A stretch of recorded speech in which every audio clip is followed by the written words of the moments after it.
सुलेमान एक आम घराने में पैदा नहीं हुआ था। वो पैगंबर दाऊद का बेटा था, एक ताकतवर बादशाह जिसने जिन्नात को शिकस्त दी और इंसाफ के साथ हुकूमत की। छोटी उम्र से ही सुलेमान ने किसी गैर मामूली चीज के आसार दिखाए। जब दूसरों ने खेला वो सुनता रहा, जब दूसरे बोल रहे थे उसने गौर किया। अल्लाह ने उसे बचपन में ही गहरी हिकमत अता की थी। एक दिन हजरत दाऊद अलैहिस्सलाम के सामने झगड़ा पेश आया। दो आदमी रात के वक्त भेड़ों से तबाहशुदा खेत पर झगड़ पड़े।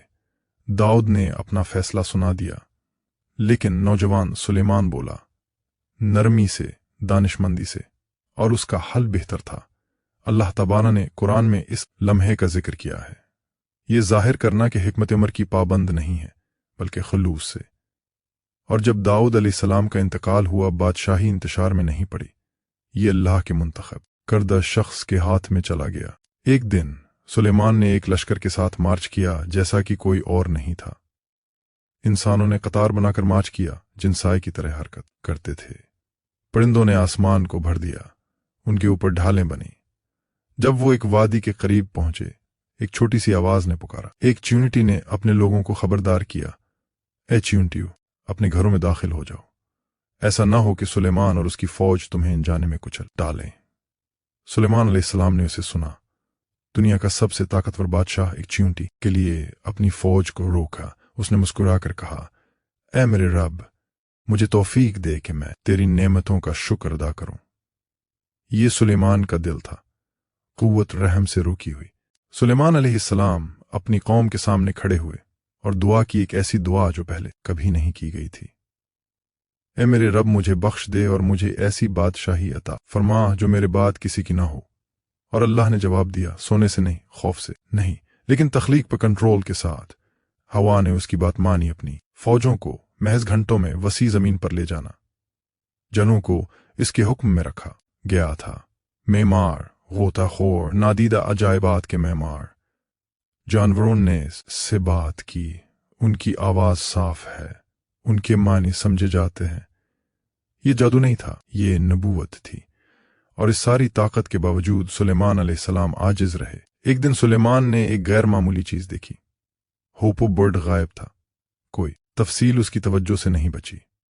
कोई सिपाही गैर मामूली नहीं था। परिंदा वापस आया तो चौंका देने वाली खबर लेकर आई। उसने शीबा की सरजमीन में एक बादशाही देखी थी। एक अजीम ताकत वाली औरत, मलका बिलकैस की हुकूमत थी। उसका तख्त शानदार था, उसके लोग मालदार थे, लेकिन उन्होंने की इबादत की, अल्लाह की नहीं। सुलेमान ने हमला नहीं किया, उसने धमकी नहीं, उसने खत भेजा। से ज्यादा अल्लाह के नाम से जो बड़ा मेहरबान है, से ज्यादा तकब्बुर ना करो, से ज्यादा खुदा के सामने सर तस्लीम खम करके मेरे पास आओ। मलका बल्कैस ज़हीन और मुहतात थी। उसने तहाइफ भेजे उसे आजमाने के लिए, लेकिन सुलेमान ने उन्हें रद्द कर दिया। से ज्यादा क्या तुम मुझे दौलत पेश करते हो? अल्लाह ने मुझे जो कुछ दिया है वो बहुत बेहतर है। उसने उसे बुलाया और उसके पहुंचने से पहले उसने एक दरखास्त की, से ज्यादा तुम में से कौन है जो उसके आने से पहले उसका तख्त मेरे पास ले आए? एक जिन ने रफ्तार पेश की, लेकिन अल्लाह के इल्म वाले आदमी ने कहा, मैं उसे ले आऊंगा इससे पहले कि तुम्हारी नजर तुम्हारी तरफ लौट आए। और पलक झपकते में तख्त सुलेमान के सामने खड़ा था। जब मलका बल्कैस आई, उसने अपना तख्त देखा, बदला हुआ, नाकाबिल शनाख्त। वो हिचकिचाया, फिर शीशे का महल आया। उसने अपना लिबास उठाया, ये सोचकर कि ये उसके पांव के नीचे पानी है। सुलेमान ने कहा, यह क्रिस्टल का बना हुआ महल है। इस लम्हे में उसके दिल ने हकीकत देखी। कहने लगी, मेरे रब, मैंने अपने आप पर जुल्म किया। मैं सुलेमान के साथ अल्लाह रब्बुल आलमीन के सुपुर्द करता हूं। कोई जंग नहीं, कोई ताकत नहीं। अपनी बेमिसाल बादशाही के बावजूद सुलेमान अलैहिस्सलाम सादा जिंदगी बसर करते थे। उसने रात तक दुआएं मांगे। वो अल्लाह से बहुत डरता था। नाफरमानी करने वाले जिनों को भी सजा दी गई, जुल्म से नहीं बल्कि इंसाफ से। जब सुलेमान अलैहिस्सलाम का इंतकाल हुआ तो वो अपने लाठी पर टेक लगाते हुए खड़े हुए मर गया। जिन्होंने काम जारी रखा, बेखबर वो चला गया, जब तक कि एक छोटी सी मखलूक ने अमले को चबाया और उसका जिस्म गिर गया। तभी उन्हें एहसास हुआ वो गैब नहीं जानते थे, सिर्फ अल्लाह करता है।